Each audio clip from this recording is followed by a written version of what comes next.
বিশ্ববাসী, আসসালামু আলাইকুম। গৌরবজনক এই ঐতিহাসিক মুহূর্তে বাংলাদেশের সাহসী ছাত্র জনতাকে বিরচিত অভিনন্দন। হাজারো শহীদের প্রাণের বিনিময় জনতার ঐতিহাসিক এই বিপ্লবের মধ্যে দিয়ে গণহত্যাকারী খুনি হাসিনার পতন হয়েছে, রাহু মুক্ত হয়েছে আমাদের প্রিয় বাংলাদেশ। জনতার বিপ্লবের প্রথম ধাপ চূড়ান্তভাবে সফল হয়েছে। লাখো শহীদের প্রাণের বিনিময়ে অর্জিত বাংলাদেশ কখনো পরাজয় মানতে পারে না। এই ঐতিহাসিক বিপ্লবের মধ্যে দিয়ে আবারও প্রমাণিত হয়েছে, দল মত নির্বিশেষে সকলে ঐক্যবদ্ধ থাকলে এই বাংলাদেশকে কেউ কখনো পরাজিত করতে পারে না, পারবে না। প্রিয় দেশবাসী, বিজয়ের এই ঐতিহাসিক মুহূর্তে আমি আজ সেই সব মায়েদের প্রতি বিনম্র শ্রদ্ধা জানাই, এই গণবিপ্লবে যারা তাদের প্রিয় সন্তানকে হারিয়েছেন।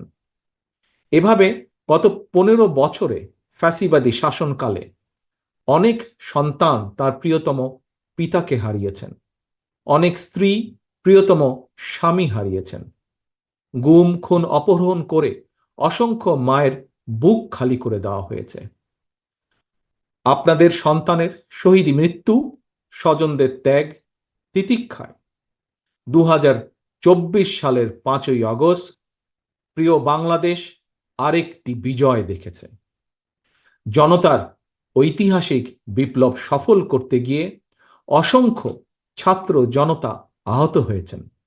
বাসায়, হাসপাতালে কিংবা ক্লিনিকে চিকিৎসাধীন যন্ত্রণাবিদ্ধ সময়ে সমস্ত ভালোবাসা নিয়ে আপনাদের পাশে আজ সারা বাংলাদেশ। খুনি হাসিনার বিরুদ্ধে আন্দোলন করতে গিয়ে অসংখ্য মানুষ মিথ্যে মামলা ও রাজনৈতিক উদ্দেশ্য প্রণোদিত মামলায় গ্রেফতারের শিকার হয়েছেন, কারাগারে নিক্ষিপ্ত হয়েছেন।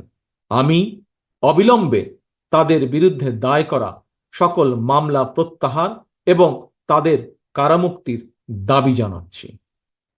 একই সঙ্গে ছাত্রছাত্রীরা যাতে আবার স্বাভাবিকভাবে হলে, হোস্টেলে, ক্লাসে ফিরতে পারেন এবং পরীক্ষায় অংশ নিতে পারেন, আশা করি সেই পদক্ষেপ দ্রুত গ্রহণ করা হবে। প্রিয় দেশবাসী, দেশের 18 কোটি মানুষকে জিম্মি করে 12.5 কোটি ভোটারের ভোটের অধিকার কেড়ে নিয়ে বাংলাদেশকে তাবেদার রাষ্ট্রে পরিণত করা হয়েছিল। হত্যাকারী, গণহত্যাকারী খুনি হাসিনার পতনের মধ্যে দিয়ে জনগণ তাদের গণতন্ত্র, মানবাধিকার, লুণ্ঠিত ভোটের অধিকার পুনঃপ্রতিষ্ঠার পথ সুগম করেছে। এর মধ্যে দিয়ে জনগণের বিপ্লবের প্রথম ধাপ সফলভাবে সম্পন্ন হয়েছে। এরপর একটি অবাধ সুষ্ঠু নির্বাচনের মধ্য দিয়ে যেদিন দেশের 12 কোটি ভোটার নিরাপদে নিশ্চিন্তে ভোট দিয়ে জনগণের কাছে জবাবদিহিমূলক সরকার প্রতিষ্ঠা করতে পারবে, রাষ্ট্র, সরকার, শাসন প্রশাসনে মুক্তিযুদ্ধের মূল মন্ত্র সাম্য, মানবিক মর্যাদা প্রতিষ্ঠিত করতে পারবে, সর্বোপরি একটি গণতান্ত্রিক বৈষম্যহীন রাষ্ট্র সমাজ গড়তে পারবে, তখনই জনতার ঐতিহাসিক বিপ্লবের চূড়ান্ত সফলতা আসবে। প্রিয় দেশবাসী, জনতার ঐতিহাসিক বিপ্লবকে চূড়ান্ত লক্ষ্যে পৌঁছতে তাই যথাসম্ভব দ্রুততম সময়ের মধ্যে একটি অবাধ, সুষ্ঠু, নিরপেক্ষ নির্বাচনের আয়োজন করতে হবে। জনগণের দ্বারা নির্বাচিত প্রতিনিধিদের কাছে দ্রুততম সময়ের মধ্যে অবশ্যই ক্ষমতা হস্তান্তর করতে হবে। একটি বৈষম্যহীন গণতান্ত্রিক বাংলাদেশ প্রতিষ্ঠার লক্ষ্যে একটি অবাধ, সুষ্ঠু নির্বাচন আয়োজনের জন্য বিএনপি সহ বাংলাদেশের প্রতিটি গণতান্ত্রিক রাজনৈতিক দল সব রকমের সহযোগিতা করবে। প্রিয় দেশবাসী, এবার আমি আপনাদের কাছে একটি বিনীত আহ্বান রাখতে চাই। বিজয়ীর কাছে পরাজিতরা নিরাপদ থাকলে বিজয়ের আনন্দ মহিমান্বিত হয়।